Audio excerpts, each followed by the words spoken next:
Send those disgusting demons back to the depths where they belong!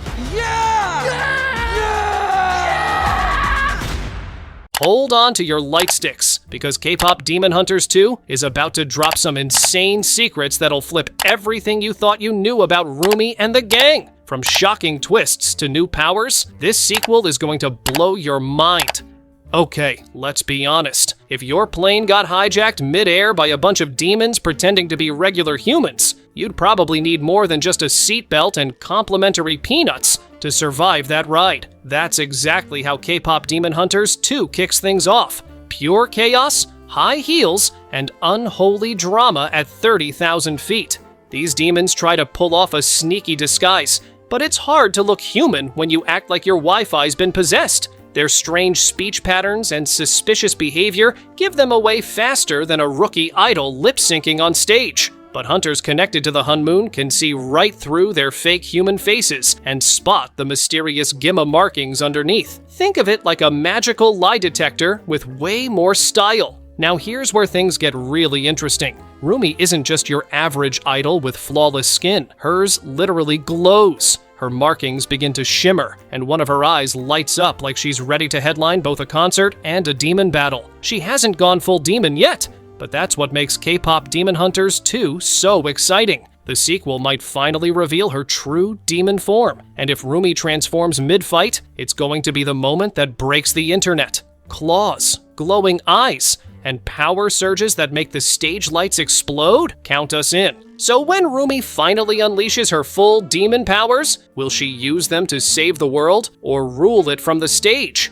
If there's one thing fans can agree on, it's that Rumi's potential in Kpop Demon Hunters 2 is about to go off the charts. We've already seen glimpses of her strength, but the sequel could finally unleash her full range of powers, and honestly, the world might not be ready for it. In the first movie, demons showed off a shared skill set that made them both terrifying and fascinating. They could transform, teleport, pass through the veil of the Hun Moon, and, most chillingly, reap souls. That last one isn't just creepy, it's deadly. When a demon reaps a soul, the human instantly dies, and their spirit becomes a permanent prisoner of Gimma, the demon lord. Talk about a one-way ticket to eternal torment. Now, Rumi doesn't exactly strike us as the soul-stealing type, but if she could learn how to control that ability, imagine what she could do. Instead of taking souls, she might actually save them, reaching into Gimma's realm to rescue the ones already trapped. It would turn one of the darkest demonic powers into an act of redemption,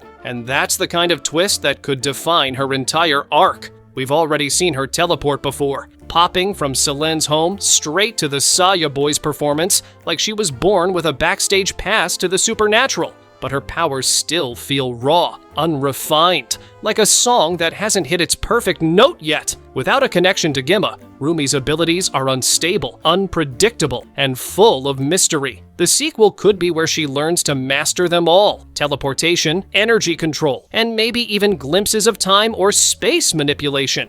And if that happens, she won't just be the idol-turned-hunter we met before. She'll be a full-on legend, rewriting the rules of what a demon can be. If Rumi's about to level up her powers, she's going to need more than just a pep talk and a montage. And who better to guide her than her mentor, Celine? The ultimate mix of wisdom, toughness, and don't mess with me energy? Let's be real, without Celine, Rumi would probably still be trying to figure out which end of the demon blade to hold. In the first movie, Rumi's powers didn't come from calm meditation or months of disciplined practice. Nope, they exploded out of her during one of the worst emotional meltdowns in cinematic history. Betrayed by the person she loved, shattered by her mother's secrets, and feeling utterly alone, Rumi basically hit rock bottom and then blasted through it with pure rage. That raw emotion unleashed her teleportation ability, throwing her straight into Gimma's path in the blink of an eye. But that's the thing, emotion might have sparked her powers, but it won't help her control them, and that's where Celine steps in. She's seen Rumi's potential and knows that raw strength without focus is just a disaster waiting to happen, and maybe another crashed plane. Celine's training could give Rumi the mental and physical balance she needs, not just to use her powers, but to own them. We might see her returning to her roots, rebuilding herself from the ground up. Meditation under fire, sparring against illusions, and learning to balance the human and demon sides of her soul. It's the kind of brutal but necessary training arc that turns a gifted fighter into a legend.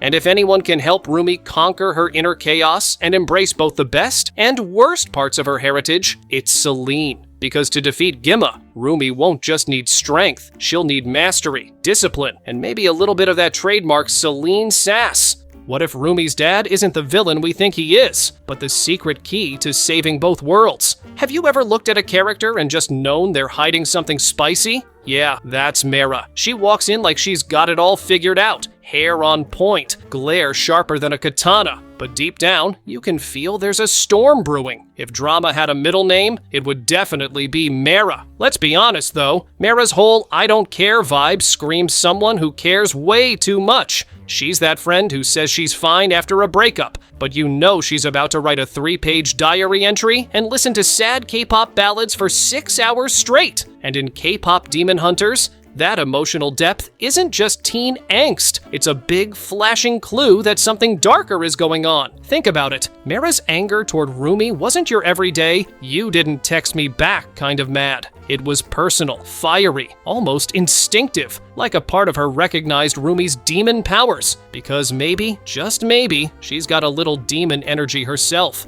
And let's not ignore the evidence, the iconic red hair. No one else in the squad has it, and it's not just a style choice. Fans have theories that the fiery color symbolizes her connection to something otherworldly. What if her power's been sleeping this whole time, just waiting for one emotional explosion to awaken it? Selene's training might be the key to unlocking all this. She's been Mera's mentor from day one, guiding her, pushing her limits, and maybe even hiding the truth about where Mera's strength really comes from. If Mera's going to face what's inside her, she'll need Selene's help, not just to fight demons, but to control the one she might be carrying within. So yeah, when Kpop Demon Hunters 2 drops, don't blink, because when Mera's truth explodes, it's not just going to shake the squad, it's going to set the whole demon world on fire. Smash that subscribe button or suffer eternal FOMO. Miss the next twist, and everyone at the party will spoil it. Alright family, let's talk about Selene. You know, that sweet, caring, wise mentor who raised Rumi like her own daughter? Yeah, something about her doesn't sit right. Have you ever met someone who smiles too much and gives perfect advice, but deep down, you just feel they're hiding something? That's Selene. She's like the aunt who always says, "Trust me, dear," right before your life falls apart. Now, on paper, Selene is supposed to be one of the good guys, a legendary hunter from the previous generation who fought off demons before Rumi, Mera, and Zoe were even born. She trained Rumi, taught her everything she knows, and practically raised her after her mom's tragic death. But here's the tea, no one really knows how Rumi's mom died. And fans? They're not buying the tragic accident story. See, Selene absolutely hates demons. Like, burn every trace of them from existence level hate. And that becomes a huge problem when you remember that Rumi is half human and half demon. Her mom literally fell in love with a demon, and that union is what brought Rumi into the world. To Selene, that's blasphemy. So ask yourself, if Selene despised that relationship so much, what would she do when her best friend, Rumi's mom, refused to end it? Exactly. The theory going around is that Selene might have had something to do with Rumi's mom's death. Maybe it wasn't a random tragedy at all. Maybe Selene couldn't stand the thought of another demon bloodline being born and decided to take care of the problem herself. And if that's true, what's stopping her from turning on Rumi next? Because let's face it, Selene's obsession with protecting Rumi might actually be about controlling her, keeping her from discovering just how powerful her demon side really is. After all, what's scarier to a demon hunter than a demon they helped raise? So yeah, family, we've got questions. Big ones. Did Selene really help Rumi's mom? Or did she end her? And if that's the case, how long before she comes for Rumi too? Watch till the end of the next video, because Zoe's secrets might be even darker, and they could expose everything Selene's been hiding.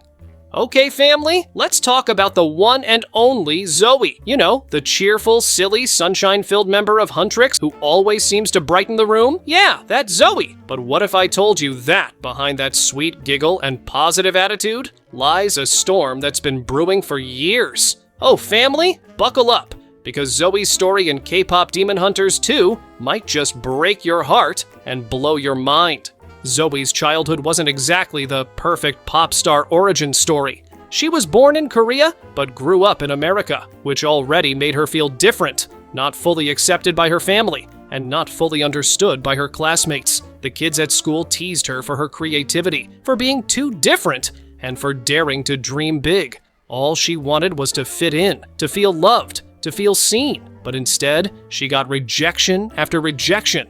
And that kind of pain doesn't just disappear, family. It shapes who you become. To cope, Zoe did what so many people do. She became a people pleaser. She learned how to make everyone happy, even if it meant hiding how she really felt. We saw it in Kpop Demon Hunters 1 when she scrambled to rewrite an entire song just hours before a performance because she didn't want to disappoint anyone. That moment showed her biggest strength and her deepest weakness. Zoe's heart is huge, but it's also fragile. Now, here's where things get juicy. In Kpop Demon Hunters 2, it looks like Zoe's mask might finally crack. You can only suppress your feelings for so long before they explode. And for family, Zoe's explosion might change everything. We're talking hidden emotions, secret guilt, maybe even a few confessions that no one saw coming. So here's the million-dollar question. What is Zoe hiding behind that dazzling smile? Is she covering up something dark from her past? Or could her bottled-up emotions unlock powers